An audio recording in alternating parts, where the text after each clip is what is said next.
नेता बिहार विधानसभा चुनाव को लेकर प्लानिंग कर रहे हैं। इस बीच नीतीश कुमार के करीबी विधायक बाजी मारने में लगे हुए हैं। विधायक ने पूरे विधानसभा क्षेत्र को अभी से अपने कब्जे में करने की तैयारी शुरू कर दी है। जानकारों की माने तो पप्पू पांडे के इस कदम से जेडीयू के बाकी विधायक तनाव में हैं। हुआ यूं है कि जेडीयू के दबंग और बाहुबली विधायक पप्पू पांडे उर्फ अमरेंद्र कुमार पांडे आगामी 23 दिसंबर से कुचायकोट विधानसभा से प्रत्येक पंचायत का दौरा करेंगे। कुचायकोट के विधायक अमरेंद्र कुमार पांडे उर्फ पप्पू पांडे की ओर से इसको लेकर एक जन संवाद किया जा रहा है। संवाद कार्यक्रम के आज 9वें दिन भी बड़ी संख्या में लोग आए। इस दौरान उन्होंने मीडिया के समारोह को लेकर के पूरी तैयारियां का ब्यौरा दिया। कुचायकोट विधानसभा में 40 पंचायत है, जहां के जनता का विधायक पप्पू पांडे हर साल सम्मान करते हैं। महिला पुरुषों को कंबल व स्कूली छात्रों को स्कूल बैग देते हैं, जिसमें लंच बॉक्स, पानी बोतल, कॉपी, पेन रहता है। हर पंचायत में 25 बार भेजा जाता है, जिसमें प्रतिदिन 4 पंचायतों से 100 बसों से लोगों को बुलाया जाता है। सबको खाना खिलाकर विधायक पप्पू पांडे सम्मानित करते हैं। विधायक अमरेंद्र पांडे ने जनता को संबोधित करते हुए कहा कि मैं सबसे कहता हूं कि आप 100 रुपए कमाते हैं तो 10 रुपए मंदिर, मस्जिद व गरीबों को दान करें। ऊपर वाला आपको लाखों देगा। मैं जब 2020 में चुनाव लड़ रहा था तो बुजुर्गों के द्वारा कहा गया था कि आंख से कम दिखाई देता है, आंख बनवा दीजिए। हमने 40 पंचायत में एक गाँव में प्रचार प्रसार कराकर कैंप लगवाकर आंख बनवाया। 60,000 लोगों का आंख बनवाया। गाड़ी, दवा, चश्मा सहित कई खर्चे हमने देखे। गाँव में 40 मशहूर परिवार के जमीन नहीं था, भूषण परिवार की जमीन नहीं था, महादलित परिवार के पास शव जलाने के लिए जमीन नहीं था। मैंने जमीन खरीदकर दान देने का काम किया। तो आपका भाई हूँ, हमारा तो माँ भी नहीं है, पिताजी भी नहीं है, तो सब लोग चले गए। इस धरती से एक दिन सबको चले जाना है।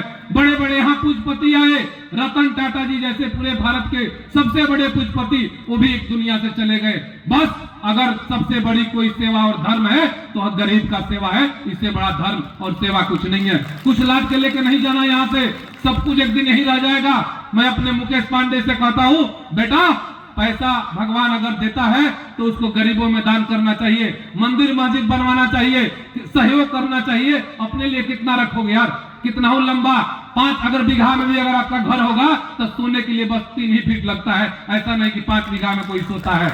जो कुछ है आप लोगों का है। बस जब तक यह सांस में सांस रहेगा, इससे कोई वंचित नहीं कर सकता है। बाकी आप लोग आए हुए हैं, यह ठंडा का दिन है, बहुत कड़ाके की ठंडी चल रही है। आज हम लोग का 9वें दिन सम्मान समारोह का कार्यक्रम अब समाप्ति के कगार पे है। अब कल 4 पंचायत का और है। इसके बाद हम लोग हथुआ विधानसभा क्षेत्र, यहाँ भी मैंने जो भी हमारे गरीब भाई हैं, जो भी हमारे जनप्रतिनिधि हैं, मैं उनको भी यहाँ सम्मानित करने का अपना व्यवस्था बनाया हूँ। जिसमें मैं बहुत पहले 2001 में मैं क्षेत्र संख्या 18 से जिला परिषद, वहां के जनता ने मुझे निर्विरोध बनाया था, तो उनको भी हम लोग सम्मानित करने का काम करेंगे।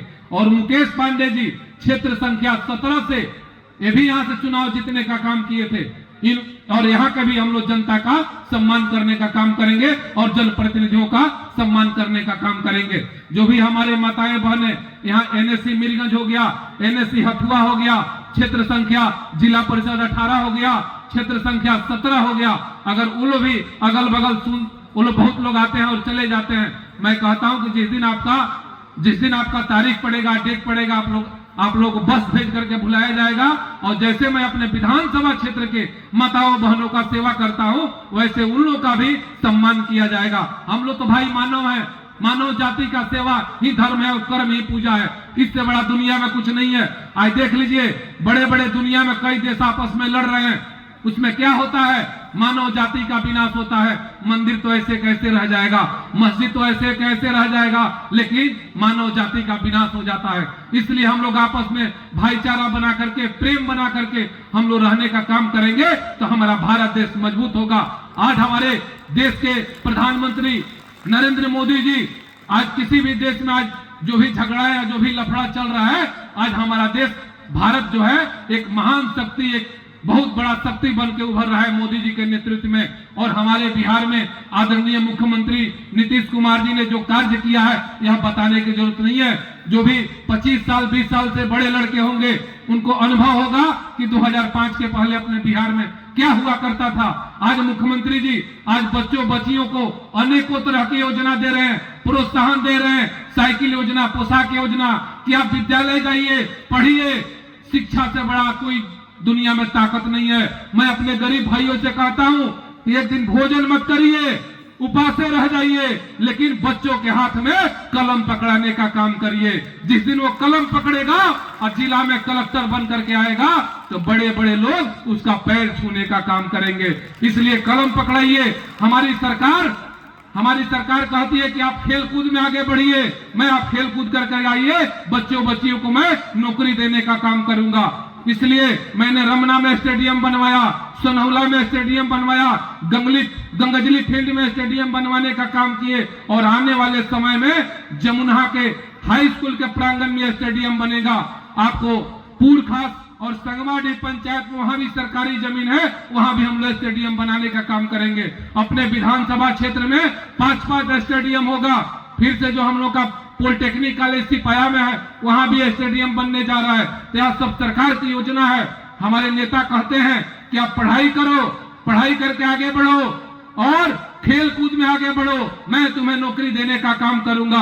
आज हमारे महिलाओं को कितना आरक्षण दिया गया है। पहले घर से कोई नहीं निकलता था, अगर एक लड़की कोई साइकिल से जाती थी तो लोग कहते कि देखिए फलानवा की लड़की जा रही है। लेकिन आज हमारा विकसित भारत है, विकसित बिहार है। आज हमारे बच्चों और बच्चियों में कोई फर्क नहीं है। सब लोग पढ़ने का काम कर रहे हैं और सब लोग आगे बढ़ने का काम कर रहे हैं। यह हमारा नेता का सोच है, बाबा साहब भीमराव अंबेडकर का सोच है। जो हमारे नेता उसी पद चिन्हों पर चलने का काम करते हैं। और मैं तो आपका सेवक हूं, मुकेश पांडे तो आपका सेवक है। जब तक सांस में सांस रहेगा यह सेवा से कोई वंचित नहीं कर सकता है। आप लोगों ने अपना बहुमूल्य समय दिया, मैं इसके लिए बहुत बहुत धन्यवाद देता हूं, कोटि कोटि प्रणाम करता हूं। और सम्मान समारोह का कार्यक्रम अब शुरू होगा।